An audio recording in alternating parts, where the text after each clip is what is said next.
I got a 99 percentile score on the GMAT with 6 weeks of self-study using only the GMAT official guides for my preparation. That helped me get an MBA from Columbia Business School and transition from management consulting to product management in the tech industry. Since then, the GMAT has undergone a massive change in format, which includes the type of questions asked on the test as well as the manner in which the test is scored. I'm taking on the challenge of giving the revised version of the GMAT known as the GMAT Focus Edition and equaling or beating my previous score. Today is day 5 of my GMAT prep and I have 2 goals in mind. First, I'm going to revisit the probability section from the quant review. As you might already know, that is an action I've been tracking since day 3 of my prep. Second, I'm going to take the diagnostic test, which, for reasons unknown to me, is also called the practice exam in the online question bank. To begin, let's do some quick planning.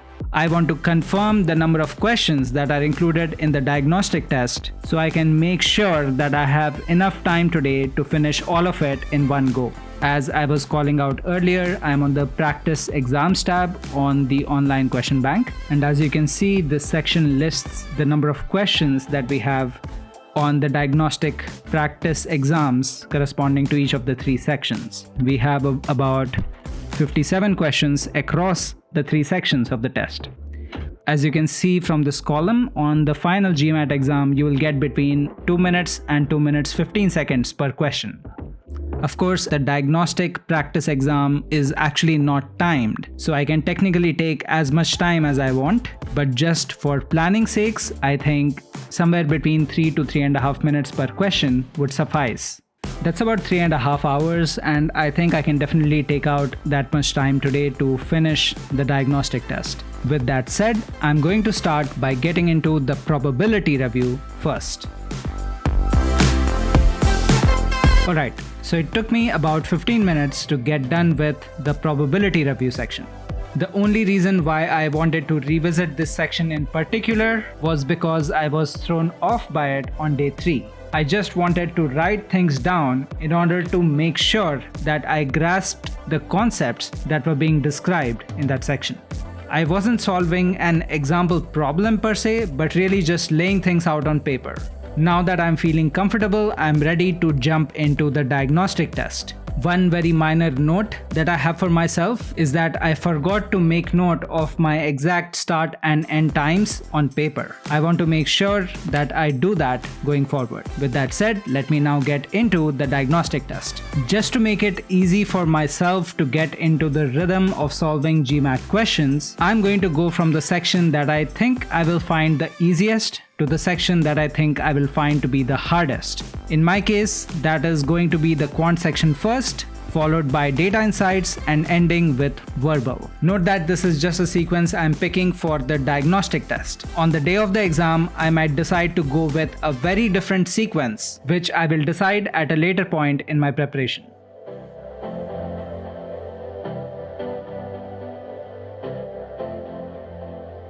Alright.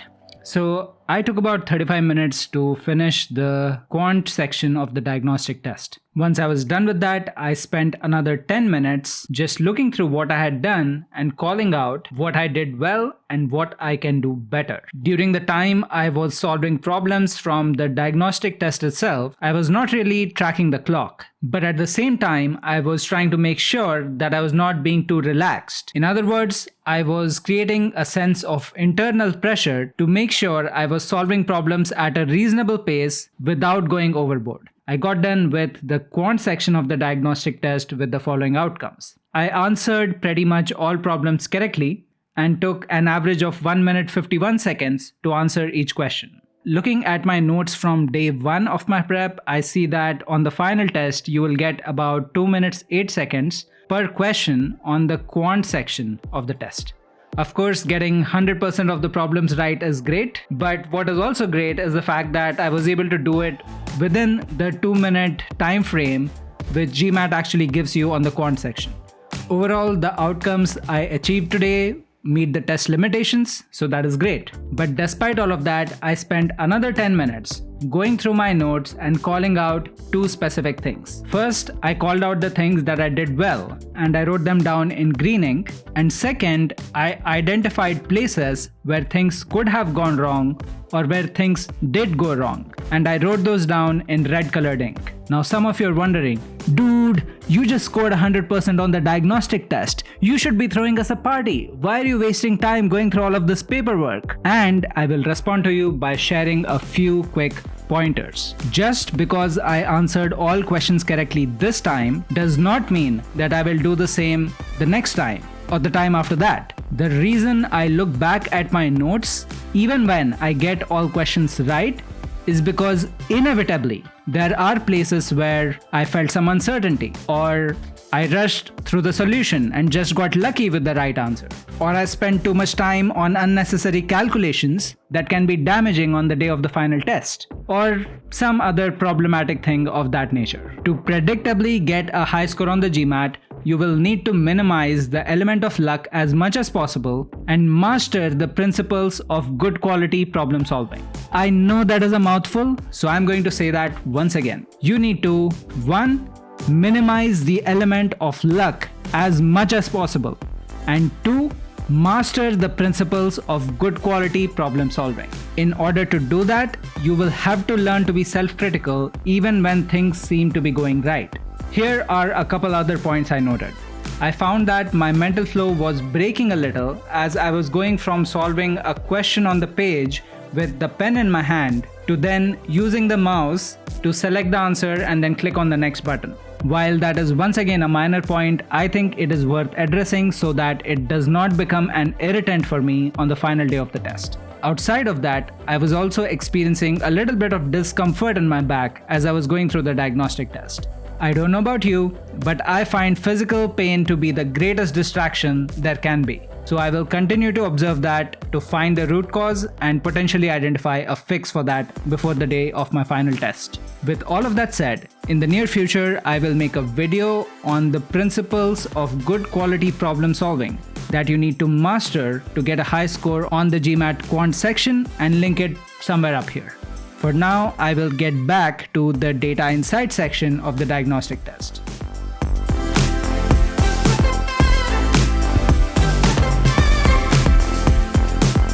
Alright, so that was another 80 minutes. I spent 60 minutes solving questions from the Data Diagnostics Test and 20 minutes just going through the notes I had made and identifying what I could have done better and what I did well. By the way, I know that this section is formally called the Data Insights section, but I'm going to refer to it as the Data section just because I kind of want to adopt this section and make it my pet, or just because calling it the Data section is easier than calling it the Data Insights section every single time. Here is an important thing to know about the Data section from my perspective. The addition of this section is actually the biggest change in the format of the GMAT versus when I gave it last. So this was actually also the very first time that I was solving questions from this section after the GMAT Focus Edition has been introduced. Let's jump to the key outcomes from my diagnostic test on the data section. There were a total of 15 questions on this section of the test.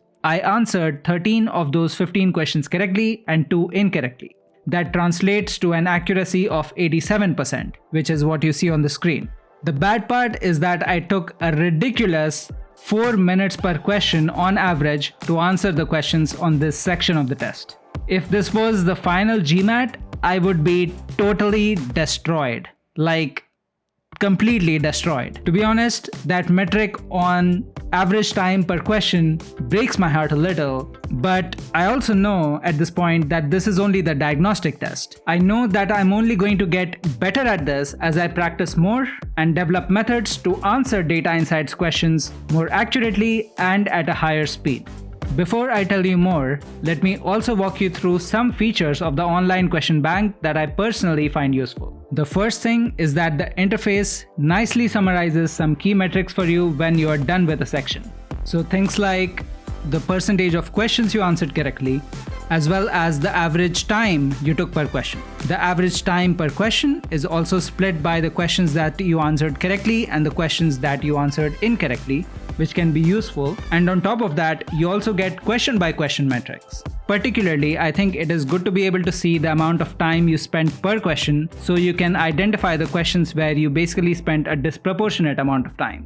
So if you look at some of my metrics, you'll see that I spent almost 8.5 minutes actually on question number 6 and 6 minutes on question number 3. Similarly, I spent almost 9 minutes on question 12, which is just absolutely bonkers. This section is also a great place to see which questions you answered correctly or incorrectly and quickly navigate to that question in case you want to review it once again. A couple other things I noticed is this tag breakdown tab, which gives you the split of percentage correct by the hardness of the question. So in my case, I find it interesting that I got 2 medium questions wrong and answered the easy and hard questions correctly. I do not want to read into these metrics too much at this point of time, but this is something I would like to revisit at a future date. Then there is the category scores tab, which basically gives you the same metrics broken down by the type of question. So in my case, you will notice that I got 1 data sufficiency question incorrectly and I answered 1 table analysis question incorrectly. Once again, at this point of time, I don't think this is sufficient information for me to make judgments about what I might be doing right or wrong, and I do not want to read much into the percentage correct metrics from this screen as of now. Now let's talk about my takeaways from reviewing my notes for this section as well as looking at the questions that I answered incorrectly. Talking first about the questions that I answered incorrectly, I just identified those questions from the interface here. So you can see that I answered question number 2 incorrectly and question number 13 incorrectly. Then I just quickly navigated into the review section. Now here is something that I like to do when I am reviewing questions that I answered incorrectly. You should consider this a piece of advice as well as a piece of caution. When looking at a question that I've answered incorrectly, I make it a point not to look at the solution. I only look at the question and then look at the notes of me solving that question. I go through my problem solving process once again and try to determine if I would answer the question any differently if I was solving it once again. If the answer is yes, then I simply make a note of what I did wrong the first time around in red ink and then make sure to incorporate that corrective action when I solve questions from this section in the future. So if you look at my notes from question 13, you will see that I made a note that I answered it incorrectly. I also realized that I would have answered this question differently if I were to solve it again after I was done with the test. The reason is actually very trivial. I simply misread the question during the test, and that is something I simply write down in my notebook next to the question. Similarly, if I was to go to question number 2, which I also answered incorrectly, you will notice that once again, this is a case of me misreading something. In this case, however, it was not the question that I misread, it was the data itself that I misread. I made the incorrect assumption that a certain column in a table was ordered in a particular sequence when it wasn't. So just talking about the 2 questions that I answered incorrectly, I think there is some quote-unquote good news for me, in the sense that I got these questions wrong just because I misread something and not because my solutioning process was incorrect. Correcting for misreads is inherently an easier thing to solve for versus correcting for the wrong solutioning process. In the former case, all you need to do is be a little bit more observant while you're going through the questions and the solutioning process. In the second case, you might actually have to spend significant amount of time learning or correcting your approach to solving problems, which typically takes more practice. As with the quant section, I also made notes on the other questions that I answered correctly.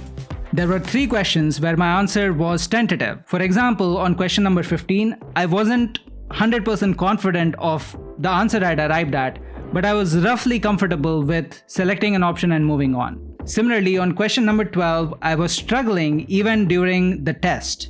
I actually started solving the question on a different page altogether, and then halfway through my solution, I realized that I was running out of space. So I had to bring all of that data into a new piece of paper and then solve the question once again.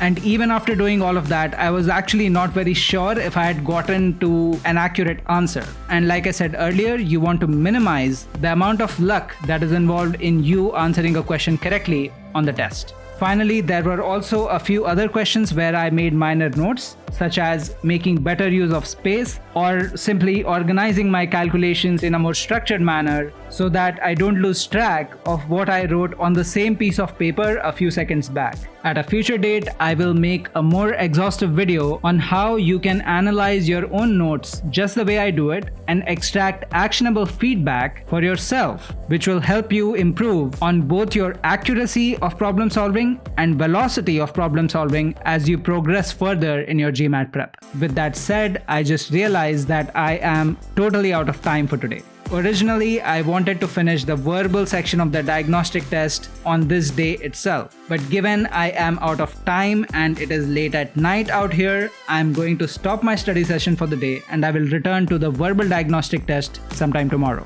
If you are still with me and you have any questions you want to ask, you will find an Ask Me Anything link in the description below and a customary reminder to hit the subscribe button and the bell icon.